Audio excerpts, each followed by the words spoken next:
औज़ुबिल्लाहिमिनश्शैतानिर्रजीम बिस्मिल्लाहिर्रहमानिर्रहीम। Dear students, अस्सलामु अलैकुम। उम्मीद करता हूँ आप सब खैरियत से होंगे। जैसा कि आप लोग जानते हैं कि लास्ट लेक्चर में हमने लूप के कॉन्सेप्ट को स्टार्ट किया था, फिर हमने उससे रेलिवेंट वाइल लूप की टाइप को देखा और गुज़िश्ता लेक्चर में हमने डू वाइल लूप को देखा। आज के लेक्चर में हम लूप की थर्ड टाइप, जो कि बड़ी फेमस टाइप है और आमतौर पर बहुत ज़्यादा इस्तेमाल होने वाली एक टाइप ऑफ लूप है, जो कि नॉर्मली आप प्रोग्रामिंग के अंदर बहुत ज़्यादा इसका इस्तेमाल करते हैं, that is called the for loop. इसे फॉर लूप के नाम से हम जानते हैं। The for loop is used to execute a statement or a set of statement repeatedly for a specified number of times. हमने while loop के बारे में देखा कि आपको अगर एडवांस ना पता हो how many times your loop will execute, तो आप वहाँ पे while loop का इस्तेमाल करते हैं। अगर आपने अपनी लूप में अपनी बॉडी को कम से कम एक बार एग्जीक्यूट करवाना हो, तो उस सूरत में फिर आप डू while loop का इस्तेमाल करते हैं। इसी तरह थर्ड कैटेगरी है कि अगर आपको एडवांस में पता हो how many times your loop will execute, अगर आपको इन एडवांस पहले से पता हो कि आपकी लूप ने कितनी बार एग्जीक्यूट होना है, तो उस सूरत में फिर आप जो है वो फॉर लूप का इस्तेमाल करते हैं। This loop is also known as a counter loop. चूँकि आपको पहले से पता होता है कि इसने कितनी बार एग्जीक्यूट होना है, तो उसकी बेस पर फिर हम इसको नाम देते हैं काउंटर लूप का। चूँकि ये काउंट करके बता देता है कि इतनी बार आपने कहा था और इतनी बार ये एग्जीक्यूट कर दिया गया है, so that's why it's called counter loop. So the format of for loop is different from both the while and do while loop structures. अब इसके अगर हम स्ट्रक्चर की बात करें, काम करने के स्टाइल की बात करें, तो इसके जो काम करने का जो स्टाइल है वो वाइल और डू वाइल के मुकाबले में थोड़ा सा डिफरेंट है। वो डिफरेंट क्या है कि इसके अंदर कुछ चीज़ें हैं जो उनसे मुख्तलिफ अंदाज में ट्रीट होती हैं। ये इसका जनाबे वाला जनरल सिंटैक्स है, जिसके अंदर फॉर का कीवर्ड है, उसके बाद इनिशियलाइजेशन, उसके बाद कंडीशन, फिर इंक्रीमेंट और डिक्रीमेंट, और फाइनली स्टेटमेंट। उसकी बॉडी के अंदर अगर वही रूल जो इफ़ एल्स का था कि अगर आपने सिर्फ एक स्टेटमेंट को एग्जीक्यूट करवाना है तो सिंगल आप स्टेटमेंट लिख सकते हैं, लेकिन अगर आपने मोर देन वन स्टेटमेंट या सेट ऑफ स्टेटमेंट्स या ब्लॉक ऑफ स्टेटमेंट्स को एग्जीक्यूट करवाना है, तो फिर उसके लिए आपको कर्ली ब्रैकेट्स का इस्तेमाल करना पड़ता है। सो नेक्स्ट स्टेटमेंट यहाँ पे इंडिकेट करेगा कि आपकी जो अगले जो लूप के बाद की जो स्टेटमेंट है ये उनको इंडिकेट करेगा। सो वेयर इनिशियलाइजेशन, अब इसके अंदर जो वर्ड इनिशियलाइजेशन यूज किया हुआ है, that specifies the statement use to assign a starting value to a control variable. हमने बात की थी कि लूप के अंदर एक कंट्रोल वेरिएबल होता है जो आपकी लूप को कंट्रोल करता है। अब चूंकि फॉर लूप में आपको नंबर ऑफ एग्जीक्यूशन की टाइम्स का आपको ऑलरेडी आइडिया होता है, या आप पहले से जानते हैं कि आपकी लूप ने कितनी बार चलना है। चूंकि एक चीज़ का आपको चूंकि पहले से इल्म होता है, सो दैट्स वाई इस तरह की लूप के अंदर जो इस कॉन्सेप्ट का इंपॉर्टेंस है ना, काउंट इसके अंदर जो कंट्रोल वेरिएबल की जो इंपॉर्टेंस है वो वाइल और डू वाइल में नहीं है। अब चूंकि आपको पता है कितनी बार आपकी स्टेटमेंट ने चलना है, तो उतनी दफ़ा उसको चलाने के लिए आपने काउंटर को मेंटेन करना है। तो काउंटर को मेंटेन करने के लिए काउंटर को स्टार्टिंग पॉइंट देना ज़रूरी होगा, और स्टार्टिंग पॉइंट देने से मुराद क्या है? Initialization. So it's mean that you are trying to initialize, it's mean that you are trying to setting a starting value of your variable, of your control variable. उस वेरिएबल जिसको आपने control करना है, आप उसको स्टार्टिंग पॉइंट प्रोवाइड कर रहे हैं कि जनाबे वाला ये मेरा कंट्रोल वेरिएबल है और इसका स्टार्टिंग पॉइंट ये है और उसने एंडिंग पॉइंट तक चलना है। अब इसके अंदर आपको एंडिंग पॉइंट का भी पता होता है, यानी कि ये वो वाहिद लूप है जिसके अंदर आपके पास स्टार्टिंग और एंडिंग दोनों क्लियरली डिफाइंड होते हैं। सो इसके अंदर जो इनिशियलाइजेशन का मतलब है वो क्या है? कंट्रोल वेरिएबल की स्टार्टिंग वैल्यू को सेट करना। उसके बाद in most of the programs this part is used to declare and initialize control variable. आमतौर पर आप अपने प्रोग्राम्स के अंदर जब फॉर लूप का इस्तेमाल करते हैं, तो यहाँ पे जो इनिशियलाइजेशन का जो टर्मिनोलॉजी है ना, इसको हम इस्तेमाल करते हैं अपने कंट्रोल वेरिएबल को डिफाइन और डिक्लेयर करने के लिए, यानी कि डिक्लेरेशन और इनिशियलाइजेशन के लिए, ताकि हम अपने वेरिएबल को डिक्लेयर भी कर सकें और इनिशियलाइज भी कर सकें। सो multiple variables can be declared and initialized in this part. अब ज़रूरी नहीं है कि एक ही वेरिएबल, आप जितने चाहें 4, 5, 6, 7 वेरिएबल आप यहाँ पे लेके आ सकते हैं। So multiple variables can be declared and initialized in this part. At the end of initialization part the semicolon is used. अब आपने जब अपना इनिशियलाइजेशन का पार्ट कंप्लीट कर लेना है तो उसके बाद फिर आपने एक सेमीकोलन का इस्तेमाल करना है। अब सेमीकोलन वहाँ पर जब लगाएंगे तो वो इंडिकेट करेगा कि आपकी जो इनिशियलाइजेशन है वो ख़त्म हो चुकी है। अब चूंकि एक ही लाइन के अंदर 3 चीज़ें आनी हैं, एक इनिशियलाइजेशन है, एक कंडीशन है और थर्ड नंबर पे आपका इंक्रीमेंट और डिक्रीमेंट है। सो आपके इनिशियलाइजेशन पार्ट के एंड पे एक सेमीकोलन आप ज़रूर लगाएंगे। अगर लेट्स सपोज आप सेमीकोलन नहीं लगाते तो यहाँ पे जो एरर जनरेट होगा उसे सिंटैक्स एरर कहेंगे। अब वो सिंटैक्स एरर क्यों कहेंगे? क्योंकि आपने ग्रामेटिकल रूल्स एंड रेगुलेशंस की वायलेशन की है। So that's why it will be called syntax error. For example आप देख सकते हैं int x इक्वल टू 1। अब ये जो इतना काम है ना int x इक्वल टू 1, सिर्फ ये काम इनिशियलाइजेशन का है, x इक्वल टू 1 तक का काम। अब ये जो काम आपका है इसे कहते हैं इनिशियलाइजेशन। अब इसके बाद सेमीकोलन है और सेमीकोलन के बाद जो अगला काम है वो कंडीशन का है। यहाँ आप देखिए यहाँ पे 2 वेरिएबल हमने डिक्लेयर किए हुए हैं, int x equal to 1 and y equal to 5। इन दोनों के बिटवीन कोमे का इस्तेमाल किया जो 2 डिफरेंट वेरिएबल्स को सेपरेट करता है, उनकी आइडेंटिफिकेशन को सेपरेट करता है। So the initialization part of for loop is optional. अच्छा ये भी याद रखिएगा ये ऑप्शनल होता है। आप नहीं इनिशियलाइज करना चाहते हैं, यहाँ पे पहले करना चाहते हैं पहले कर लें, यहाँ पे आप उसको इग्नोर भी कर सकते हैं।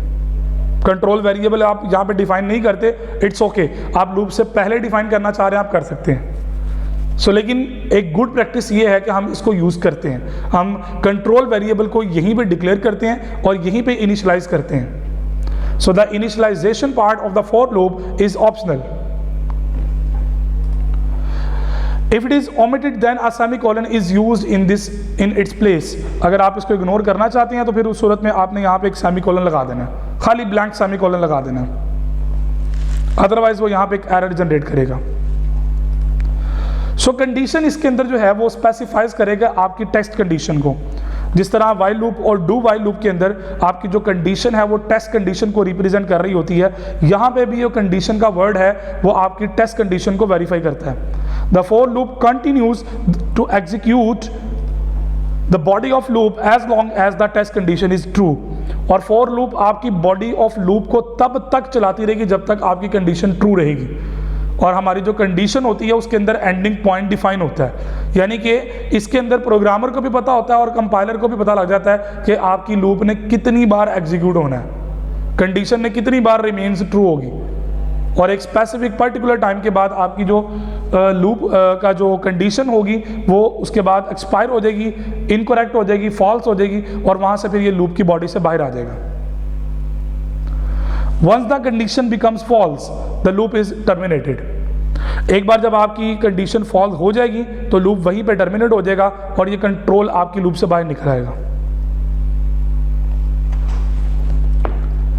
अब उससे अगला काम जो है वो है इंक्रीमेंट का। अब आपने नोट किया कि वाइल लूप और डू वाइल लूप के अंदर ये जो इंक्रीमेंट और डिक्रीमेंट का वर्ड है ये कहीं पे इस्तेमाल नहीं किया, मतलब हमने ग्रामेटिकल रूल्स के अंदर कहीं पे यूज़ नहीं किया, सिंटैक्स के अंदर कहीं पे इस्तेमाल नहीं किया, लेकिन हम अपने वेरिएबल को इंक्रीज और डिक्रीज करते रहे। फॉर लूप के अंदर ये चीज़ इसलिए भी ज़रूरी है कि जनाब आपने बता दिया जनाब स्टार्टिंग पॉइंट मेरा ये है, आपने बता दिया मेरा एंडिंग पॉइंट ये है, लेकिन हर आइट्रेशन को आपने मेंटेन भी तो करना है, हर आइट्रेशन को आपने ऐड भी तो करना है, हर आइट्रेशन के बाद आपने नेक्स्ट स्टेप पे मूव भी तो करवाना है। तो इस पर्पस के लिए फिर चूंकि आपकी रिस्पॉन्सिबिलिटी है, आपको पता है कि आपने कितनी बार लूप चलानी है, तो यू नो दैट, इसलिए अब आपकी रिस्पॉन्सिबिलिटी है कि आपने स्टार्टिंग पॉइंट को आगे इंक्रीज भी करना है, या अगर आपने रिवर्स ऑर्डर में लूप चला रहे हैं तो आपने एंडिंग पॉइंट को डिक्रीज भी करना है। सो इंक्रीमेंट स्पेसिफाइज द इंक्रीमेंट और डिक्रीमेंट पार्ट। अब डिफरेंट सिचुएशंस हो सकती हैं, मतलब कई जगहों पे आप इंक्रीमेंट करते हैं, कई जगहों पे आप डिक्रीमेंट करते हैं। ये डिपेंड करता है आपकी कंडीशन के ऊपर कि आपकी कंडीशन किस तरह की, कहाँ पे क्या यूज कर रहे हैं। Typically it is used to increase और decrease the value of control variable. और आमतौर पर हम इसका इस्तेमाल करते हैं अपने कंट्रोल वेरिएबल की वैल्यू को ऐड या माइनस करने के लिए, लेकिन एट अ टाइम एक, ये भी आप ध्यान में रखिएगा, सम ऑफ द टाइम स्टूडेंट ये भी कन्फ्यूजन का शिकार हो जाते हैं कि शायद इंक्रीज और डिक्रीज दोनों एक ही प्रोग्राम के अंदर हो रहे हैं। डिपेंड करता है प्रोग्राम की लॉजिक के ऊपर, लेकिन कॉमनली टिपिकली हम जो ये टर्मिनोलॉजी इस्तेमाल करते हैं उसका मकसद यही होता है कि जनाब वो प्रोग्राम की नेचर के मुताबिक अगर इंक्रीमेंट होना तो फिर हर दफ़ा इंक्रीमेंट होना है, अगर डिक्रीमेंट होना तो फिर हर दफ़ा डिक्रीमेंट होना है। So this part is executed after the executing the body of loop, और ये इंक्रीमेंट और डिक्रीमेंट का काम जो है वो लूप की बॉडी एग्जीक्यूट होने के बाद होता है। मल्टीपल इंक्रीमेंट डिक्रीमेंट स्टेटमेंट्स और compound assignments expressions can be written in this part. अब ऐसा भी है कि कुछ ऐसी सिचुएशंस होंगी जिनमें आप इंक्रीमेंट भी कर रहे होंगे और साथ डिक्रीमेंट भी कर रहे होंगे, किसी वेरिएबल की वैल्यू को आप ऐड कर रहे होंगे और किसी वेरिएबल की वैल्यू को आप डाउन कर रहे होंगे। तो ऐसी सिचुएशन में अगर मल्टीपल आपने इंक्रीमेंट और डिक्रीमेंट डील करने हैं तो फिर आप यहाँ पे कंबाइन भी उनको यूज कर सकते हैं इस पार्ट के अंदर। Each is written separated by comma. जिस तरह आप एक लाइन में 2 या 3 या 4 या मोर देन 2 वेरिएबल्स आप डिक्लेयर कर सकते हैं और सेमीकोलन कॉमे के साथ आप सेपरेट करते हैं, बिल्कुल इसी तरह आप अगर मल्टीपल इंक्रीमेंट और डिक्रीमेंट स्टेटमेंट्स या कंपाउंड स्टेटमेंट यूज करना चाह रहे हैं तो उनको कॉमा से आप सेपरेट कर सकते हैं। So the use of increment और decrement is optional, also optional. कई ऐसी सिचुएशंस होंगी जहां पे आपको इंक्रीमेंट और डिक्रीमेंट की जरूरत नहीं पड़ेगी, आपके प्रोग्राम की वैल्यू ही मेंटेन हो जाएगी। अच्छा, इस बात का ख्याल रखिएगा कि आप इस लूप का पर्पस है वो क्या कि आपको इन एडवांस पता होता है कि इस लूप ने कितनी बार चलना है, बट इट डजंट मीन कि आप कोई ऐसा प्रोग्राम फॉर लूप की मदद से नहीं बना सकते जिसमें पता ही नहीं कितनी बार चलना है। भी कंडीशन तो होनी है, फिर भी आप लूप वाइल की बात कर लें, डू वाइल की बात कर लें, फॉर लूप की बात करें, इन तीनों सिचुएशंस में 3 चीजें कॉमन है। कंट्रोल वेरिएबल तीनों में कॉमन है, स्टार्टिंग पॉइंट तीनों में कॉमन है, एंडिंग पॉइंट जो कि कंडीशन के बेस पर होता है वो तीनों में प्रॉपर्ली डिफाइंड है। तो जब तीनों में तीनों चीजें डिफाइंड है प्रॉपर्ली तो फिर तीनों में एज सच कोई मेजर फर्क नहीं है। वो जो माइनर फर्क था वो आपको बता दिया कि वाइल लूप ने तब एग्जीक्यूट होना है जब नंबर ऑफ एग्जीक्यूशंस का आपको पहले से ना पता हो। Do while loop at least 1 times जब आप अपनी एग्जीक्यूशन करवाना चाहते हैं तो उस सूरत में फिर डू वाइल लूप यूज करते हैं। थर्ड सिचुएशन जब आपको पहले से पता हो कितनी बार एग्जीक्यूशन होनी है फिर आप जो है वो फॉर लूप का इस्तेमाल कर लेते हैं। सो हर एक का अपना एक कॉन्सेप्ट है, अपना एक बेनिफिट है, अपनी यूटिलाइजेशन है, वो एज पर योर नीड और रिक्वायरमेंट आप उसको यूटिलाइज करते हैं। So the statement specifies the body of the for loop। अब इस सिंटैक्स के अंदर जो स्टेटमेंट का वर्ड है वो डिफाइन करता है कि आपकी बॉडी ऑफ लूप एग्जीक्यूट होंगी। इट मे कंटेन सिंगल और कंपाउंड स्टेटमेंट। एक सिंगल स्टेटमेंट भी हो सकती है, वो बगैर करली ब्रैकेट्स के आप यूज कर सकते हैं, बट मोर देन 1 स्टेटमेंट के लिए फिर आपको करली ब्रैकेट्स का इस्तेमाल करना पड़ता है। If there is a single statement in the body of loop then the use of braces is optional, but अगर आपके पास all the parts of the for loop structures are optional. ये याद रखिएगा, लूप के हर एक जो पार्ट होता है वो ऑप्शनल होता है। In this case the syntax of for loop structure is खाली 4 सेमीकोलन, और कुछ भी नहीं करना, 4 के अंदर 2 सेमीकोलन लगा दें, बस that's it. The first semicolon is used in place of initialization part and the second is used in the place of condition part।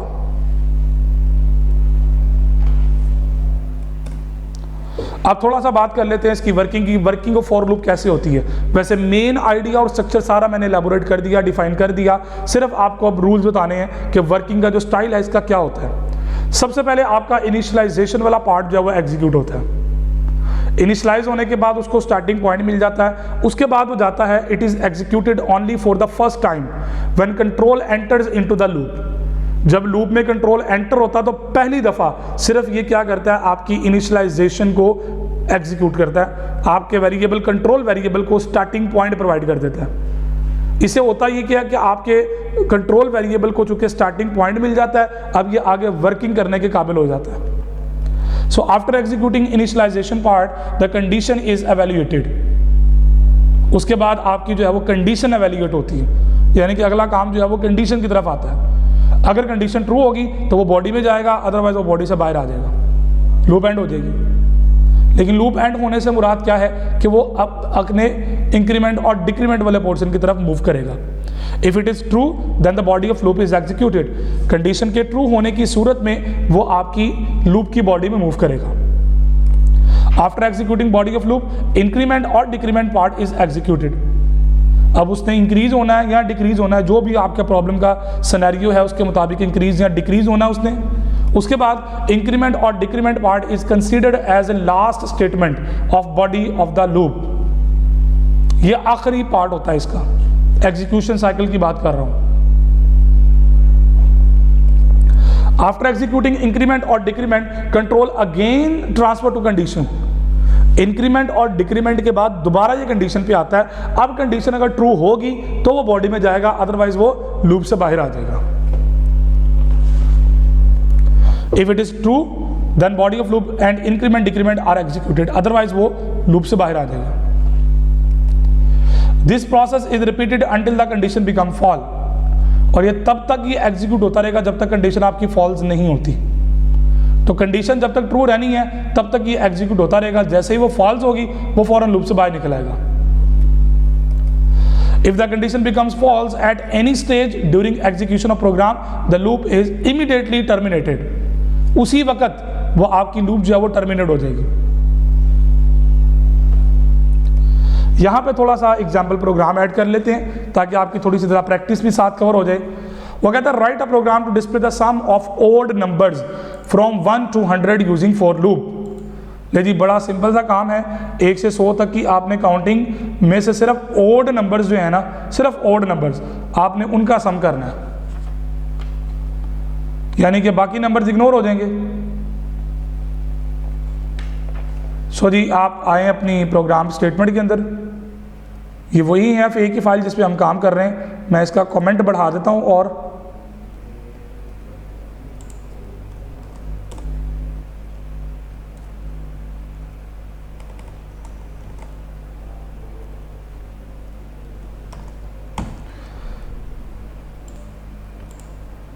Okay जी। तो इसके लिए आपने करना क्या है, प्रोग्राम आपका है जी write a program to display sum of odd numbers from 1 to 100 using for loop. तो जनाबे वाला सबसे पहले आपने एक लूप चलाई, आपने इनिशियलाइज किया आई को 1 से, चूंकि 1 से 100 तक है तो 1 ले लिया, सेमीकोलन। मैं कह रहा हूँ आई लेस देन इक्विवेलेंट टू 100, वो जब तक 100 से कम है या 100 के इक्विवेलेंट है तब तक ये लूप चलेगी। उसके बाद मैंने आई को इंक्रीमेंट करना है। इसकी बॉडी के अंदर अब मैंने चेक करना है इफ आई पर्सन 2 इक्वल 1। अगर तो ये 1 के इक्विवेलेंट आता है तो क्या करें जी, sum is equivalent to sum plus i. ठीक है जी, आई में ऐड करो और यहाँ पे आप जो है वो इंटीजर सम वेरिएबल ले लें, उसको फिलहाल अभी 0 असाइन कर दें, खाली है इस वक्त। तो क्या करेगा कि आपका अगर नंबर ओड होता है तो वो सम में ऐड कर देगा। फाइनली जब लूप खत्म होगी तो आप प्रिंट ऑफ करवा लें उसको, the sum of first the sum of odd numbers is, यहाँ पे आ गया जी परसेंट डी और बैकस्लैश एन, यहाँ पे आप दे दें उसको सम। ले जी, इसको एग्जीक्यूट करते हैं। सो यहाँ पे कोई एरर आया, वो कहता है जी for loop initial declaration use the outside C99 mode.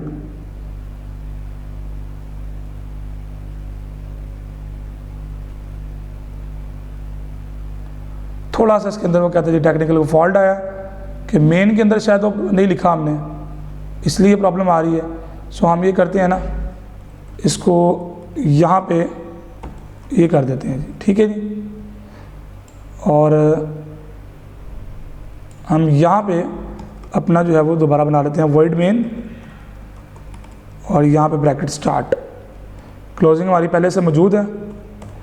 सो ज़रा चेक करते हैं आपकी इशू रिजॉल्व हुआ है या नहीं। स्टिल वही है, फॉर इंट आई। ओके जी, इसको ज़रा एक बार देख लेते हैं जी।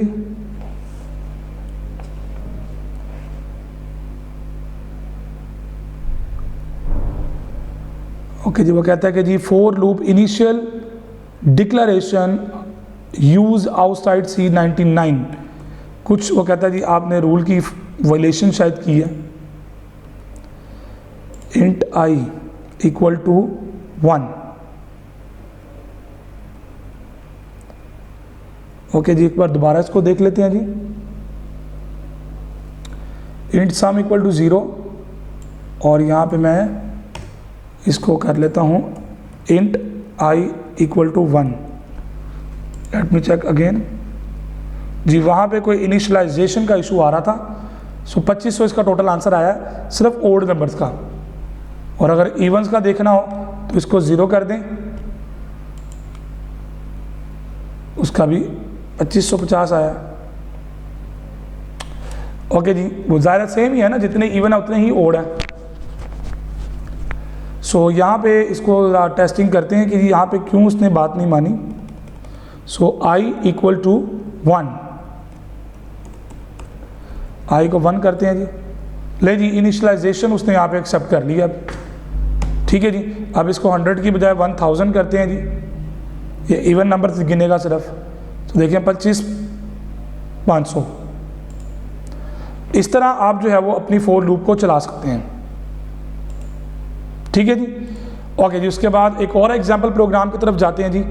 Write a program that inputs a number and displays a table of that number using for loop. Also display a table of that number in descending order. ठीक है जी, एक बार असेंडिंग में, एक बार डिसेंडिंग में। ओके जी, यहाँ पे हम अपना इसको रोक लेते हैं जी। अब उसके बाद दोबारा हम अपने बना लेते हैं वॉइड मेन। यहाँ पे सबसे पहले तो आप लूप चलाएंगे। आपने कहा जी फॉर इंट, यहाँ पे एक्सेप्ट नहीं कर रहा वो मेरा ख्याल है। एक बार दोबारा टेस्ट करके देख लेते हैं। Int I equal to 1, I less than equal to 10, I plus plus. इसके अंदर आपने क्या करना है, प्रिंट एफ आपने लिखना है जी कि सबसे पहले आ जाएगा नंबर जिसका भी आपने टेबल लेना है। तो पहले आप यहाँ पे इंट नम ले लें variable, print F please enter number. वो नंबर एंटर करेगा यहाँ पे। स्कैन एफ %d यहाँ पे आ जाएगा, नम के अंदर स्टोर हो जाएगा। अब प्रिंट एफ के अंदर आपने क्या करना है जी, पहले आ जाएगा नम %d, उसके बाद क्रॉस आ जाएगा, उसके बाद %d I की वैल्यू आनी है, उसके बाद इक्वल आ जाएगा, फिर %d आएगा और यहाँ पे पहले आपने लिखना है नम, अगला वाला जो है वो I है, उससे आगे वाला नम मल्टीप्लाई बाई I है। सो ये इस तरह ये प्रिंटिंग करेगा। चेक कर लेते हैं जी। सो यहाँ पे हम इसको \n नई लाइन पे भी भिजवा देते हैं साथ ही। सो यहाँ पे इसकी डिक्लेरेशन का थोड़ा प्रॉब्लम कर रहा है। सो इंट I, सो I को आप यहाँ पे इक्वल टू 1 कर लें। ठीक है जी। सो एंटर नंबर हमने कहा जी 54, 5 की टेबल आ गई।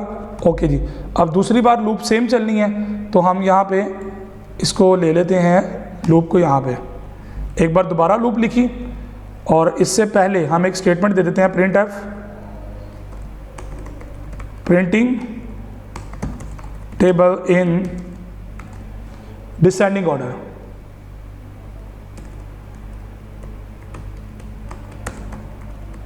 Reverse order \n। और अब यहाँ पे इसको स्टार्टिंग वाले को आप 10 कर दो, एंडिंग वाले को आप 1 कर दो, इसको ग्रेटर देन कर दो और यहाँ दोनों पे माइनस कर दें। सेम वही काम है लेकिन उसका रिवर्स हो जाएगा। देखिए जी 6 की टेबल है वो सीधे फॉर्मेट में आएगी, उसका रिवर्स है। सो उम्मीद करता हूँ कि ये चीज़ जो आप प्रैक्टिस में देख रहे हैं आप इसको खुद भी ट्राई कर रहे होंगे।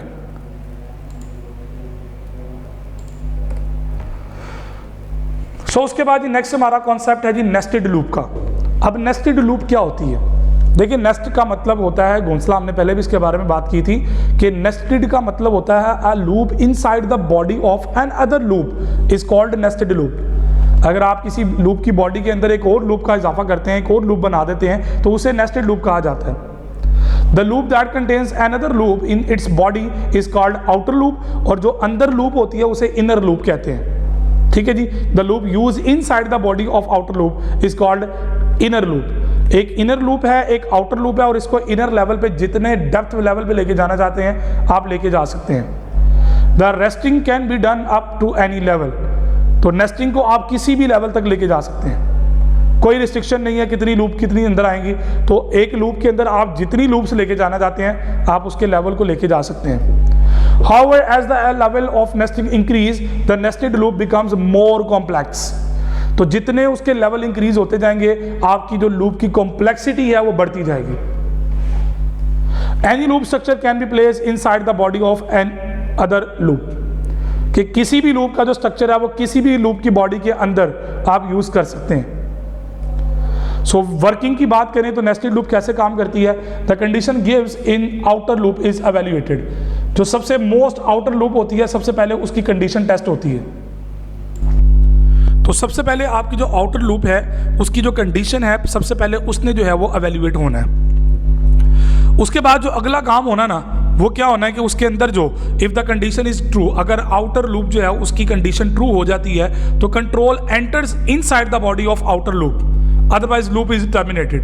अब उसके अंदर जितने भी डीपर लेवल है वो सारे रिजेक्ट हो जाएंगे। जब तक कंडीशन ट्रू नहीं होगी आपकी बॉडी के अंदर वाला कंपोनेंट एग्जीक्यूट ही नहीं होना। तो इनर लूप तब एग्जीक्यूट होगी जब आपकी आउटर लूप ट्रू होगी। So if the body of outer loop contains any statement before the inner loop, so it is executed. इसी तरह ये आगे बढ़ता जाएगा और अगले लेवल पे मूव करता जाएगा। The condition of inner loop is evaluated. फिर अब उसके बाद उसकी इंटरनल की बात आ जाएगी।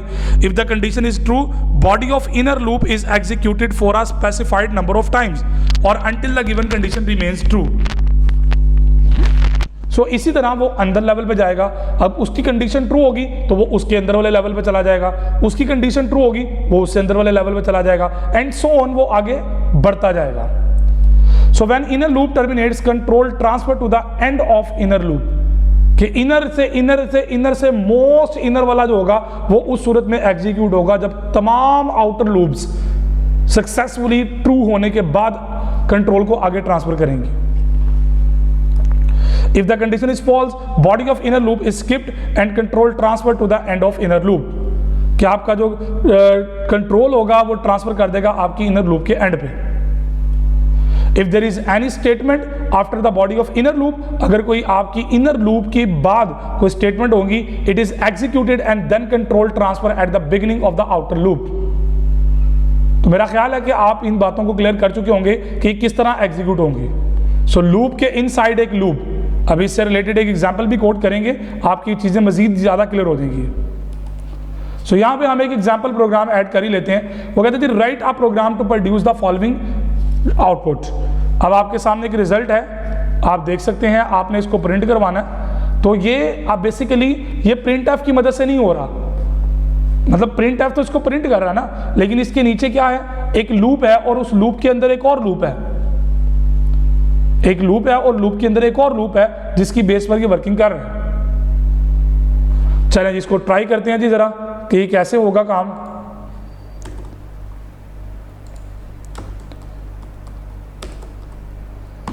ओके जी, सो वॉइड मेन, यहाँ पे आप सबसे पहले जो है वो एक वेरिएबल लेंगे इंट आई, और चूंकि दो लूप्स इस्तेमाल होनी है ना यहाँ पे, तो एक रो को डील करेगा एक कॉलम को डील करेगा।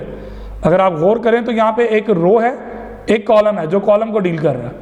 सो हम यहाँ पे आई और जे दो वेरिएबल लेते हैं, एक लूप चलाई आई इक्वल टू 0, चूंकि हमारा ये 0 से स्टार्ट हो रहा है तो हमने यहाँ पे 0 रखा। उसके बाद आई को हमने कहाँ तक देखना है जी, हमने आई को 5 तक देखना है, तो लेस देन इक्वल टू 5, ठीक है जी। तो इस लूप ने 5 टाइम तक चलना है, हर दफ़ा ये इंक्रीमेंट होगा। ओके जी, जब ये लूप चलेगी 1 टाइम, फर्स्ट टाइम चलेगी लूप, तो इसके अंदर एक और लूप होगी जो आपके कॉलम को मेंटेन करेगी। ये तो चलें आपकी रोज को, कॉलम्स को मेंटेन कर रहा है ना, वो आपकी रोज को मेंटेन करेगा। सो एक कॉलम को मेंटेन करेगा और एक रो को मेंटेन कर रहा है। सो देखिएगा जरा, इसके अंदर एक और लूप हम यूज करते हैं, तो मैंने उसका नाम जे रखा हुआ है, तो मैं उसको जे को इक्वल को 0 करता हूँ। अब मैंने जे को 0 क्यों किया, अगर आप नोट करें तो हर रो के अंदर 0 से स्टार्ट होती है बात। यहाँ पे 0 के बाद एक नई लाइन है, फिर वो 1 तक चलेगा, यानी कि ये 1 टाइम एक दफ़ा चलनी है लूप, उसके बाद ये 2 दफ़ा चलेगी, उसके बाद ये 3 दफ़ा चलना है, एंड सो ऑन, ये आगे बढ़ेगा। सो इस सूरत में हमने जे की जो कंडीशन लगानी वो क्या होगी कि जे हमेशा लेस देन या इक्वल होगा यू के, सॉरी आई के। तो जे हमेशा आई से लेस या इक्वल रहेगा तो एक्सेप्टेबल है, अदरवाइज ये कंडीशन से बाहर आ जाएगा। और उस सूरत में आपने जे को इंक्रीमेंट करना है। ओके, इसकी बॉडी के अंदर अब आपका आके जो है वो प्रिंटिंग वाला काम शुरू होना है। अब आप प्रिंट एफ का इस्तेमाल करें। प्रिंट एफ के अंदर आपने सबसे पहले क्या करना है, %d। अब %d क्यों करना है, क्योंकि आपने वैल्यू को प्रिंट करवाना है। तो वो किसकी वैल्यू प्रिंट होनी है, आई की या जे की? देखिए वैल्यू किसके अंदर है, आई के अंदर या जे के अंदर? नोट कीजिएगा, एक आई ये है और जे इसको मेंटेन करेगा। जे ने अगले लेवल को मेंटेन करना, आई ने हमेशा 0 से स्टार्ट होना है। सो आप क्या करेंगे, इधर देंगे इसको वेरिएबल आई, इधर आप उसको वेरिएबल देंगे आई, यानी कि आपका दूसरा वेरिएबल। एक देखें, एक चीज वो है जिसने ये बेसिकली आपका 0 से 5 तक चलेगा और इस लूप ने आपके रोज को मेंटेन करना है। तो यहाँ पे चलें इसको आई चलाते हैं, मैं अब आपको थोड़ा सा इसको एक्सप्लेन भी कर दूंगा, फिर इन चीज़ों को मैं मजीद क्लियर करता हूँ। वैसे यहाँ पे आई नहीं आएगा, लेकिन मैं आपको समझाने के लिए यहाँ पे यूज़ कर लेता हूँ। सो इस लूप से जब वो बाहर आएगा तो आगे जाने से पहले वो क्या करेगा, एक नई लाइन पे लेके जाएगा आपको। तो नई लाइन के लिए \n का इस्तेमाल करते हैं। ले जी इसको ज़रा चला के देखते हैं, आपको आइडिया हो जाएगा। देखें क्या रिजल्ट आपको ऐसा चाहिए था? नो, रिजल्ट ऐसा तो नहीं है। आपको यहाँ पे हमेशा 0, स्टार्टिंग पहला जो कॉलम है वो 0 के ऊपर है। तो आपने क्या करना है, यहाँ पे आई की जगह जे का वेरिएबल यूज होगा। अब चूंकि जे ने हमेशा 0 से स्टार्ट होना है, नोट कीजिएगा। देखें पहला कॉलम सारा 0 है, फिर 1, फिर 2, फिर 3, फिर 4 और लास्ट पे 5। तो देखें यही आपकी डिजायर आउटपुट थी जो आपने अपने प्रोग्राम के अंदर एग्जीक्यूट कर दी। सो इसी तरह आप डिफरेंट प्रोग्राम्स को जब तक खुद टेस्ट नहीं करते तो ये चीज़ें आपके लिए इतनी आसान नहीं होती। सो आज के लेक्चर में जो चीज़ें हमने कवर की हैं वो फॉर लूप को देखा, फॉर लूप की एक्सप्लेनेशन को देखा, फिर हमने फॉर लूप की वर्किंग को देखा, उसके बाद फिर हमने कुछ एग्जाम्पल प्रोग्राम्स को देखा, फिर हमने नेस्टेड लूप को देखा और उसके बाद फिर हमने नेस्टेड लूप की वर्किंग को ओवरव्यू किया। फाइनली हमने नेस्टेड लूप के कंप्लीट एग्जाम्पल को जो है वो अंडरस्टैंड किया।